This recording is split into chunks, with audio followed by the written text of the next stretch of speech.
Hi, and welcome to another episode of Nappy Changing and Brand Building with me, Laura Crawford, CEO and founder of Mama Bamboo. And today I am delighted to be joined by Holly. Holly is a relationship counsellor and clinical supervisor from Relate North East London and Essex. Holly has almost 9 years of experience in helping couples, individuals and young people through difficult times, including those specific to postnatal relationship changes, communication issues and conflict. And it's really great to have you here actually this week, Holly, because we are really focusing on parental mental health this week. And we want to help towards reducing the stigma around talking about mental health and particularly around postnatal mental health and just kind of addressing the silence on this really key topic. So it's lovely to have you here today. Thank you for making the time. Lovely to be here. So I think to get started, it would be really great if you could tell us a little bit about your story and your experience, because interestingly, you weren't in sort of therapy to start with. Your own background is in PR and event management, am I right? Yeah, so my kind of first career, as I like to call it, was in PR. I was in that career for about 12 years, and kind of getting towards my 30s, I really wanted to do something that helped people and just kind of gave me a little bit more purpose in terms of what I did as a job. So yeah, I just kind of thought about what I enjoyed and what I was interested in, and I didn't want to go back to uni and study in that kind of way. And I found that counselling was very doable in terms of lots of evening courses. You could fit it in around working. So I just kind of started that journey. And and then when it kind of got to my level 4 and 5, I decided to specialise in relationship counselling with Relate. And yeah, one of the best decisions I've ever made. Amazing. I love it when people have a career change and really find their meaning and their focus in a later stage career. Yeah, it's really hard, isn't it, to think about being 18, 19 and making a big decision about what to study for 3, 4, maybe even longer years. So yeah, to have that opportunity to pivot and put skills in other places is wonderful. So I do recommend it if someone's feeling that to have a look into it. Absolutely. I absolutely agree with that because I had a complete in my career as well. So if you would give us a little bit of an idea, actually, of what Relate offers, and in particular what Relate of London, North East and Essex offers, because I know Relate is nationwide, but there's ever so slight differences between the different units. Yeah, so there's different Relate centres across the country, as you say, Laura, tend to offer a similar kind of breadth of services, but for London, North East and Essex, my centre, we offer counselling as long as the focus is relational. So some people think that's only couples, but it's not. It's individuals that want to understand, how they're relating to certain people in their life, or, look at past relationships. Obviously, couples is a big part of what we do. We do family, we do young people, we do sex therapy, and we do mediation. So if a relationship has come to an end, but a couple want to, try and go through a mediation route rather than a court route, that's something that we do as well. I think there's a lot of focus, isn't there, at the moment on relationships and communication and just how that actually can affect your mental health long term. And in particular, obviously, our focus very much is on parents. So new parents, postnatal parents, you're going through so many changes in your relationship at that stage that, unsurprisingly, this is when a lot of things can sort of come out of the woodwork and create tension or conflict between you. What sort of issues do you hear about really from the sort of the new mums, those new parents? Are there specific topics that they often come out with? You've already named one, Laura, communication.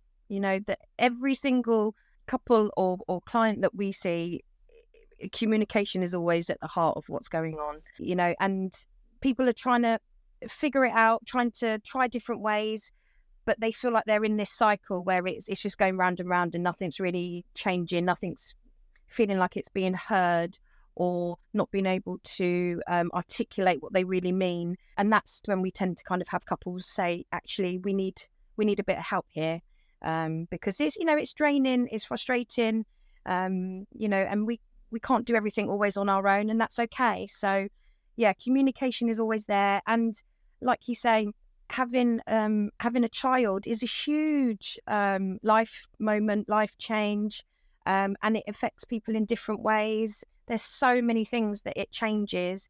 And actually, even from the point of deciding to have a child, that relationship can change, or elements of it can change, and things take on a different purpose or a different meaning or become a different priority. So seeing couples that come in and they're just trying to process, okay, this is life now. Maybe some of it is what I kind of expected and some of it's not. And, I thought we might be better at this, and actually this is something that we're really struggling with. So just kind of helping to guide people through all the different elements that come with being parents at whatever stage, that may be. Yeah, and it is about stages as well, isn't it? When you first become a parent, you might have read every book in the shop, but actually there is no manual to how to be a parent.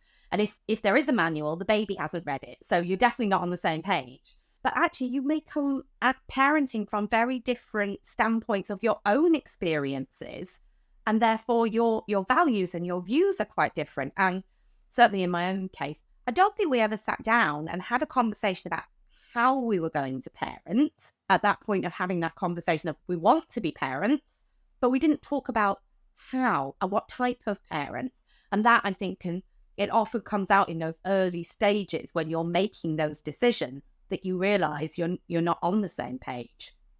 And I think that changes, doesn't it? So I don't know if you get slightly different issues coming through from the new parents through to that sort of school age, just starting nursery or school. Does it change slightly, the sort of topics that come to you? It can do, yeah, because obviously you've got that, a school age parent has had that 5 years or so of adjusting to, all the things that come with being a parent and being responsible for someone that really needs you to survive. So, that's where, some of the more, I suppose, parenting, noticing differences in parenting will come out. But yeah, I think it's really important what you acknowledged there, Laura, the gift of hindsight. And what I would say to any parents that are thinking about it or currently pregnant or even, parents now, have those conversations. If you can have those conversations earlier, if you can have those conversations when you're not sleep deprived and you're not kind of adjusting to this big change, and emotions are high, and then have those if you can, align on, even if it's the main things, even if it's the core values that you want to be as parents, or watch outs, what patterns have you learned that aren't helpful that you might want to make sure that you're changing, and what are the wonderful things that you've learned that you grew up with personally, or you've seen that you want to bring in. You can have some of those more difficult conversations as early as possible. Then you're kind of just setting the course, setting the path going in a good direction. I think you've hit the nail on the head there as well. When you're not completely sleep deprived, and emotions are so high, because yes, unfortunately, for those first few months, everything is a little bit tougher when you haven't slept straight for 2 hours. I was going to ask, when people do come to you with their problems and they want to resolve things, whether it's the mum that's come to you or the dad or the partner, how can counselling help? Because I think there's still a lot of questions about what can you expect from counselling? How does counselling work? And I don't think that's entirely well understood. Counselling is a space that is for whoever is in that room to have, the autonomy to decide, how do I want to use this time? What's going to be helpful? And just having somebody there from a, non-judgmental, we don't give advice. We're there to listen, and we're there to be curious and help clients explore why does that make them feel that way, or where has that idea come from? And it's quite an amazing experience to just have that time and that space to kind of reflect on things that maybe are happening in the moment, or maybe have happened a long time ago. So just like, you might go for a massage because your shoulders are a bit tense and, you want to sort them out. It's that, but it's for your, it's for your emotions, or it's for your mental health, or it's for your stress levels. And I think nowadays, people, the stigma isn't as what it was, kind of 10 years ago. And people are trying it, and they're realizing the benefit of working with a therapist and having that space to, that's all about them and what they want to talk about. It's a real kind of special place in that counselling room. Yeah, I will say, from someone that's done some counselling, the nice part of it, it's not like talking to your friend or your mum. It really isn't. When you're talking to a counsellor versus a friend, you go in there with the sole agenda of talking about yourself and looking for a solution. Whereas I think sometimes when you're talking to a friend or you're talking to your mother, you have a slightly different agenda. You're either just venting, or you're looking for the sort of pat on the shoulder, or you don't tell the whole truth, because, relationships are like that. You can't always express everything with someone very close to you.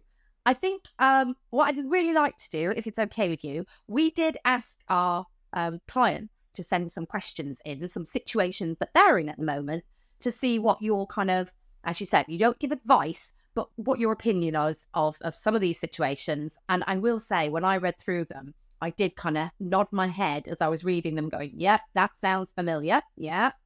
Part of this week is very much to say to all of the parents out there, if you're struggling, if there's a situation going on at home, within your relationship, you are not alone. There are counsellors out there to talk to you, but equally, there are so many people out there also struggling with very similar issues. So I bet people listening will be like, oh yeah, that sounds like us. So I think the first one that really did kind of catch me, my husband and I are constantly at loggerheads on how to parent our new baby. I want to co-sleep and breastfeed and carry my little girl around, but he wants us to sleep train her and get her into her own room, and he wants to bottle feed her. How on earth do we work this out when we're coming at it from such different viewpoints without yelling all the time? Yes. So again, a real kind of communication example here. And when I hear this, when I hear this person that's written to you, I can sense that these conversations, they're starting from a I'm right, you're wrong, or this is good and this is bad, or is quite combative to start with. So, that when we have strong opinions about how to do things, passion can sometimes come across as being combative. So I would just, love this couple to take a kind of a step back and see this conversation as them sharing what each of their thoughts are, what their wishes are. And it's not about right or wrong or good or bad, or one of us is going to win and one of us is going to lose, because ultimately it's the relationship that then ends up losing. So if they can kind of just take that step back and enter it from a space of let's explore, let's be curious together. Why is this your viewpoint? What have you read or heard that is good about bottle feeding or co-sleeping or carrying, and just be curious together to work out where these ideas have come from. Maybe they are drawing from their own upbringing. Yeah. Maybe it's lots of books have been read, and actually maybe they need to focus on them and their child, because these units, these parental and child units, they're very unique. They're very unique to the people in them. But that would be where, if they were sitting in front of me in the counselling room, that's where I'd want to start. This idea of it's not about winning and losing. It's about, be interested about where each other is coming from, and see if that allows you to open up the conversation a bit further to then come up with your own rules and own ways of doing things. Yeah, I think that's really good advice, actually. Come at it with we're going to try and find a way forward, rather than actually we're going to have an argument and one of us is going to win or one's going to lose, because that doesn't make anyone happy. Exactly. And they might find that actually when the conversation has been allowed to open up a bit, and things are being heard a bit more, understood a bit more, it might be that actually, there's good things that they're both bringing that they think, actually, I never thought of it that way, but I can see why that would be helpful. And maybe it's a bit of what you're saying, a bit of what I'm saying is going to be right for us, and it might not be. A lot of what we do in counselling, and a lot, as everyone sure I know can understand about what you do in parenting, is you try things out, and if it works, great, more of that please. And if it doesn't help or it doesn't work, okay, let me stop that and we try something else. Yeah, sometimes it is a bit trial and error. Brilliant. Okay, thank you. A lady here says, I'm still waiting to feel maternal. I had my baby nearly 2 months ago, and I didn't really get that rush of love that they talk about. I don't really tell anyone, but in all honesty, I don't feel much towards my baby. I care for him, I make sure he's okay, but I'm finding the whole baby thing a little bit boring. I don't think I've got postnatal depression or baby blues, but seriously, what's wrong with me? I would start, I'm sure you'll say exactly the same, nothing is wrong with you. Yeah, I think things have been glamorized and fantasized, what we see on TV or in movies about these moments. We are all different beings, and we have different reactions to things, different responses to things, different experiences of things. So the fact that kind of, maybe what the movie's portrayal about that moment isn't happening for her doesn't mean that anything is wrong with her. I would say, speak to your health visitor, about this, because, it may not necessarily mean that there's postnatal depression or anything there, but just to have someone to talk to about, oh, I'm not feeling this. And, maybe it will come for her in 3 months. Maybe it will never be a big moment. It will be a gradual thing. But there's speaking to somebody that works with new parents all day, every day, to understand the kind of the spectrum of what happens, can feel quite comforting to know that, like you said earlier, you're not alone. You're not strange for feeling this way.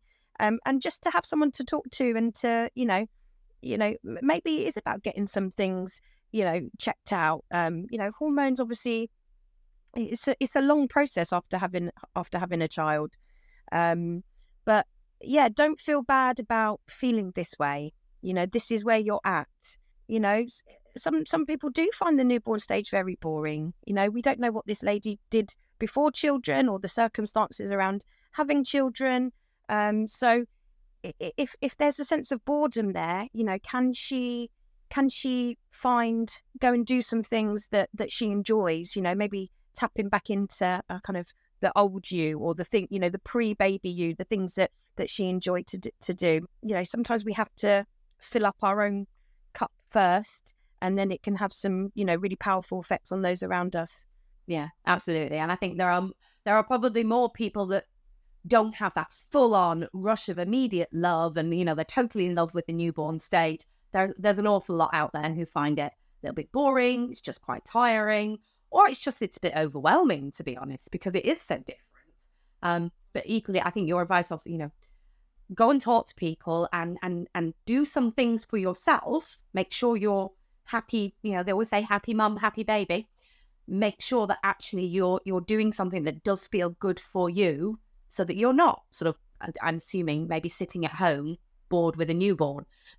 Because they don't do a lot for the first few weeks, in truth. And if you're not the type of person that likes to sit around and just be waiting for somebody to wake up or need you, or then it's not going to necessarily be fulfilling you in that way. So it's okay to still tap into those things that you enjoy doing. And yes, it might be a bit different because there may be a baby in tow, if you can't be out on your own. But anything to fill up that cup, I would say, is really important throughout life, but especially in these moments where we're adjusting. Yeah, and it's a big adjustment. And actually, the next question is quite similar to adjusting.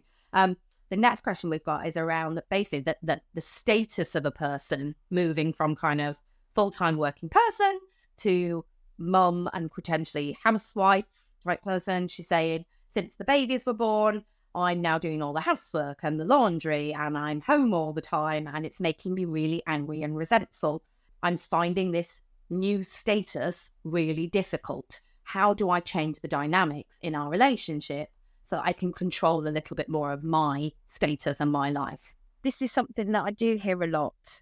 I do hear a lot, because it is normally one partner, normally the mum that has taken on the primary caregiving role. And again, if this is very far apart from what you used to do or your career, it takes a while to even just process that at this moment in time, or for the next few years, my life is different. But if this really isn't working for this woman, I would say have conversations, see what can be done to help with that. Everything we do, especially when it's with parenting, is we have to be fluid. We might say, yeah, I'm going to be a stay-at-home mum, and then actually the reality is this doesn't work for me. Yeah, I don't enjoy it. Yeah, so maybe actually I'm going to be a part-time mum and work part-time, and have those conversations with partner about what can be done, and also try. It feels as if this label of full-time mum is quite negative, quite, oh, I'm just a full-time mum. I like to kind of get people to try and rephrase things in their mind.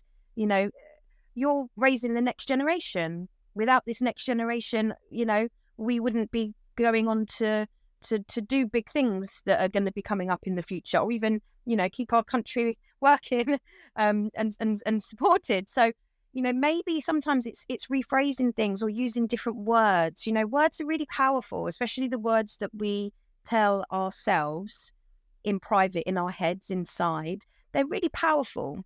So, see what saying I'm raising the next generation does over I'm a full-time mum or I'm a housewife. See if little things like that can just help in the interim. I always found it funny that we often say I'm just a full-time mum.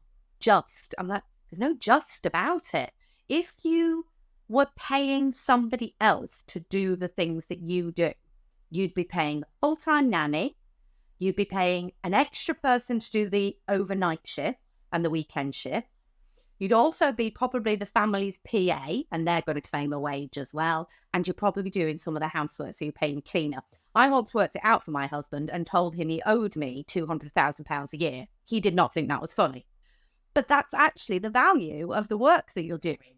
It is. And, when we don't have a kind of monetary compensation, it feels like then it's not as worth it. But, it's such an important job. And if you want to do it and you are doing it, then be proud of that. Yeah, we are contributing to society in a huge way.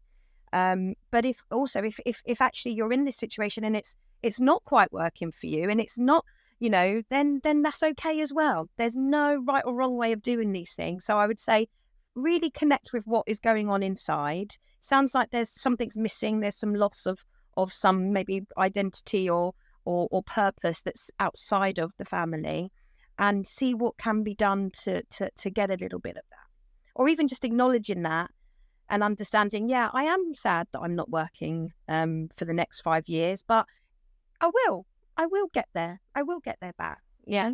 Sometimes it's that acknowledgement, isn't it? Your own acknowledgement of it, and your partner's acknowledgement, and a little bit of the knowledge that it's not forever. Nothing in this parenting journey lasts forever. We're going through these stages, and it could be 6 months, a year, 2 years, 3, 4, 5, but there'll be a time when it will change quite significantly. I think trying to get in your head that this is only a period of time is quite valuable to you as well.